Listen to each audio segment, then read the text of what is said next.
সমসাময়িক রাজনীতি নিয়ে আলোচনা করতে রাজধানীর বসুন্ধরা আবাসিক এলাকা থেকে আমাদের সঙ্গে যোগ দিয়েছেন রাজশাহী বিশ্ববিদ্যালয়ের রাষ্ট্রবিজ্ঞান বিভাগের অধ্যাপক ডক্টর তারেক ফজল।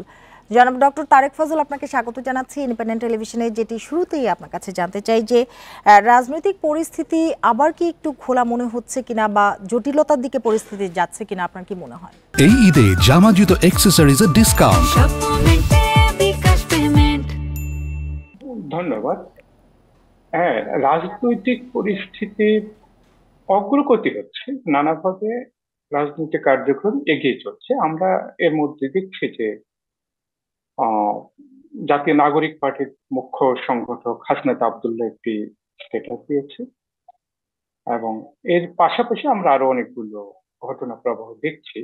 সেই ঘটনাগুলো উম, পুরো রাজনৈতিক ব্যবস্থার উপরে কম বেশি প্রভাব বিস্তার করছে। সুতরাং এটাকে বলা উচিত রাজনৈতিক ঘটনা প্রবাহের এগিয়ে যাওয়া। সেটা হচ্ছে, সেটাকে ঘোলা বলা খুব আহ উম, উচিত নয়, কারণ রাজনীতি মানেই কিছু অনিশ্চয়তা, কিছু অস্বাভাবিকতা এবং এগিয়ে চলা।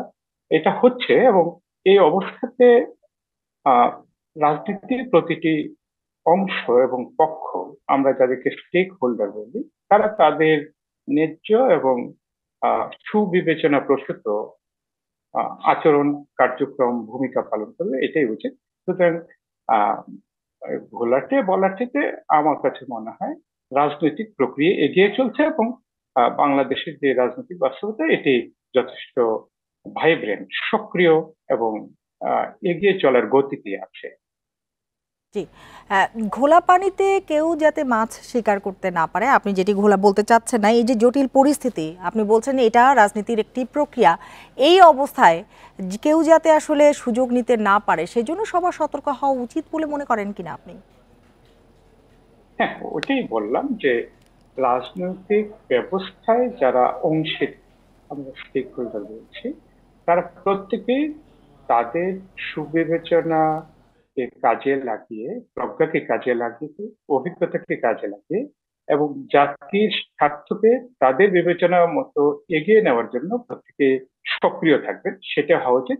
সতর্কতা তো অনিবার্য এবং আহ সার্বক্ষণিক একটি দায়িত্ব। প্রত্যেকে নিজেদের অবস্থানে সতর্ক থাকবেন, এগিয়ে যাবেন, যেন জাতীয় স্বার্থ ব্যাপকভাবে ক্ষতিগ্রস্ত না হয়। আমরা এখানে যদি প্রাসঙ্গিকভাবে বলি যে আহ যেই ঘটনাটি আহ ছাত্র বীর নেতা হাসনাত আব্দুল্লাহ আমাদেরকে, বিশ্বকে, জাতিকে জানিয়েছে যে আহ শীর্ষস্থানীয় সামরিক কমান্ডার তাকে কোনো একটি প্রস্তাব দিয়েছে, সেই প্রস্তাবে আহ হাসনাত আব্দুল্লাহ অসম্মতি জ্ঞাপন করেছে, এবং আমরা আজকেই দেখছি যে তার দলের আরেকজন নেতা নাসিরউদ্দিন পাটোয়ারি বলছে এটি যথেষ্ট বিবেচনা সম্মত হয়নি, আহ, জনগণকে সোশ্যাল মিডিয়ার মাধ্যমে জানানো। তাহলে দেখা যাচ্ছে যে নিজস্ব দলীয় কাঠামোর মধ্যেই তারা কে কোন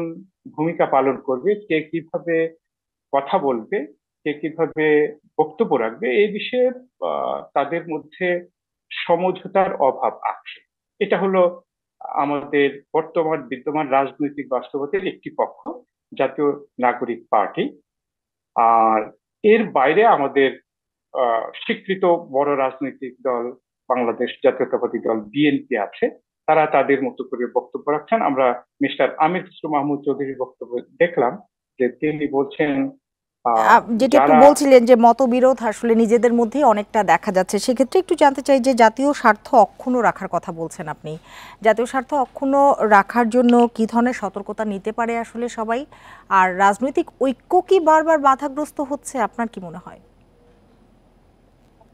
হ্যাঁ, জাতীয় স্বার্থ হলো আহ, আগস্ট বিপ্লব অথবা 5ই আগস্টের মাধ্যমে বাংলাদেশ জাতি যা অর্জন করেছে, এই অর্জনকে অব্যাহত রাখা, শক্তিশালী করা, সংহত করা, এটা হলো আপাতত জাতীয় স্বার্থ। আর সম্ভাব্য কাঙ্ক্ষিত জাতীয় স্বার্থ হলো এই বর্তমান অবস্থায়, যেটাকে প্রফেসর ইউনূস বলছেন যুদ্ধাবস্থা, এই যুদ্ধাবস্থা থেকে একটি সম্ভাব্য নিয়মিত রাজনৈতিক বাস্তবতায় জাতিকে এগিয়ে দেওয়া হলো আপাতত আমাদের কাঙ্ক্ষিত পরবর্তী ধাপ। এবং এই পরবর্তী ধাপ স্বাভাবিকভাবে একটি সুষ্ঠু গ্রহণযোগ্য নির্বাচনের মাধ্যমে জনগণের প্রতিনিধিদেরকে সরকারের নির্বাহী বিভাগে স্থাপনের মাধ্যমে অর্জিত হতে পারে। এটি একটি খুবই গুরুত্বপূর্ণ ধাপ আমাদের সামনে রয়ে গেছে, সেটাকে অর্জন করতে হবে।